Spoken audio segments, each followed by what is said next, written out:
Saint Gregory the Great said, "Whoever stains himself with the defilement of lust closes the gate of his heart against the entrance of truth." Following King David, King Solomon reigned over Israel. In 1 Kings 3, or 3 Kings 3 if you have a Douay-Rheims Bible, we read that Solomon loved the Lord. Solomon's intentions were pure. He desired to serve God and walk in his ways. Displaying his purity of intention, Solomon sincerely asked the Lord for a wise and discerning heart. He asked for wisdom to judge the people with justice and to discern between good and evil. His pure intention pleased the Lord. As a result, the Lord rewarded Solomon with unique and abundant gifts.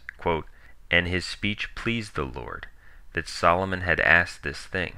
And God said unto him, Because thou hast asked this thing, and not asked for long life, nor asked for riches, nor asked for the life of thy enemies, but hast asked for thyself understanding to discern judgment, behold, I have done according to thy words. I have given thee a wise and an understanding heart, so that there was none like before thee, neither after thee shall any arise like unto thee. And I have also given thee that which thou hast not asked, both riches and honor, so that there shall not be any among the kings like unto thee all thy days." 1 Kings 3:14. So we read that God gave Solomon wisdom to a greater degree than anyone had ever possessed it. This is an example of how the Lord abundantly rewards pure intentions and sincere desires. King Solomon immediately displayed his wisdom by correctly judging between two women who quarreled over the same child.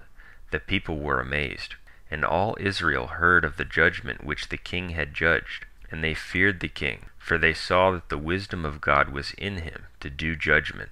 1 Kings 3:28. And Solomon's wisdom excelled the wisdom of all the children of the east country, and all the wisdom of Egypt, for he was wiser than all men, and his fame was in all nations round about. And he spoke 3,000 proverbs, and his songs were 1,005. And there came of all people to hear the wisdom of Solomon, from all the kings of the earth, which had heard of his wisdom. 1 Kings 4. Solomon exceeded all the kings of the earth in both wisdom and in abundance. He had a navy, and he built a house for the Lord, the great temple. His kingdom was so magnificent that people came from distant places to see its splendor. We read of the Queen of Saba, and how she came to see him. This is the woman of whom Jesus spoke in Matthew 12:42, "The queen of the south shall rise up in judgment with this generation, and shall condemn it. For she came from the uttermost parts of the earth to hear the wisdom of Solomon, and behold, a greater than Solomon is here." And the Queen of Saba, having heard of the fame of Solomon in the name of the Lord, came to try him with hard questions. And entering into Jerusalem with a great train and riches and camels that carried spices, she came to King Solomon and spoke to him all that she had in her heart. And Solomon informed her of all the things she proposed to him. There was not any word the king was ignorant of, and which he could not answer her.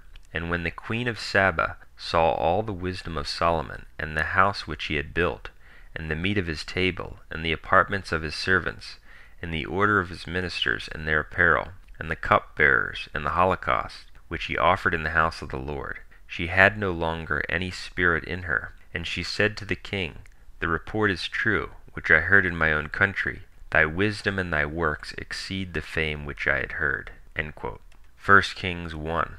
But then Solomon began to commit sins with women. God had commanded his people not to marry women of another nation, for they worshipped false gods. "But King Solomon loved many strange women, together with the daughter of Pharaoh, women of the Moabites, Ammonites, Edomites, Zidonians, and Hittites, and he was joined to them with a most ardent love." 1 Kings 11:1. Solomon not only sinfully married women of another nation, but he indulged in sexual sins. As a result, his heart was very corrupted, and his faith and relationship with God were destroyed. Solomon became extremely blinded and enslaved to his sexual sins.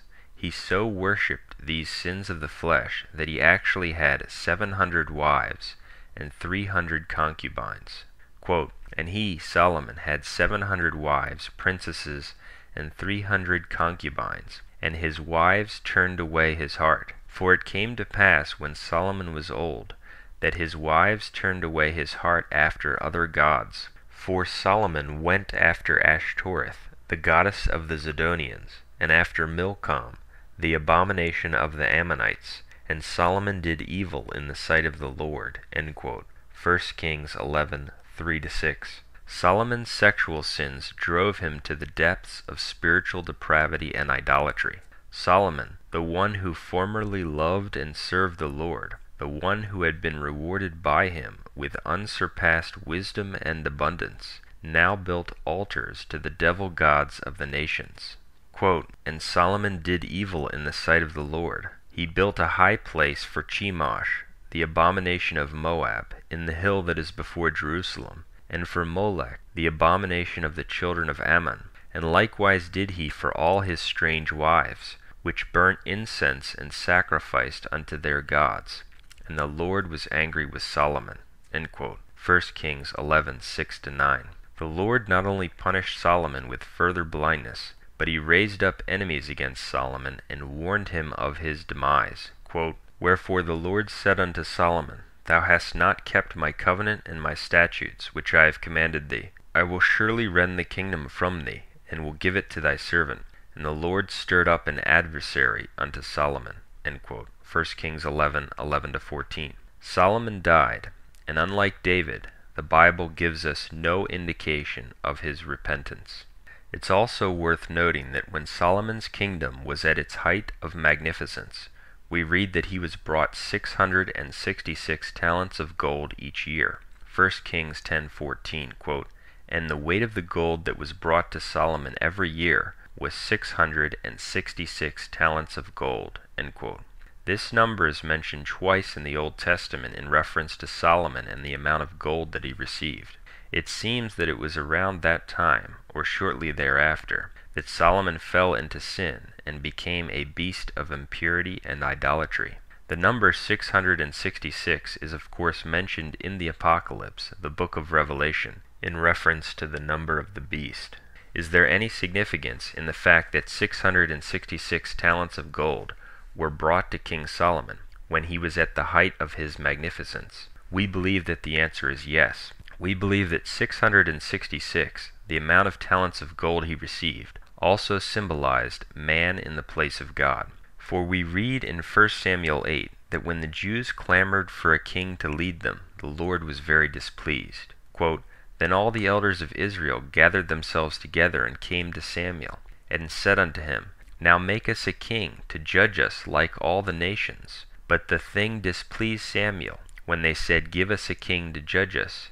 And Samuel prayed unto the Lord, and the Lord said unto Samuel, Hearken unto the voice of the people in all that they say unto thee, for they have not rejected thee, but they have rejected me, that I should reign over them."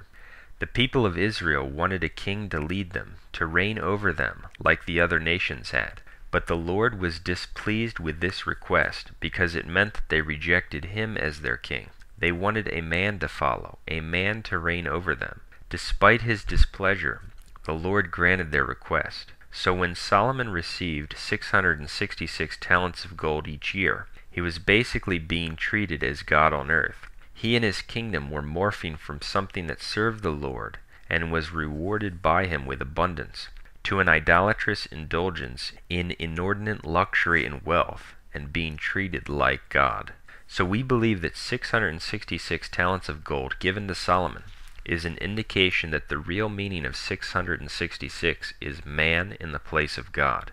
It means the substitution of man for God, the substitution of man for Christ. It's very interesting that Pope Pius X said that the distinguishing mark of Antichrist is man in the place of God. Pope St. Pius X, E Supremi Apostolatus, October 4th, 1903, quote, "While, on the other hand, and this according to the Apostle is the distinguishing mark of Antichrist, man has with infinite temerity put himself in the place of God."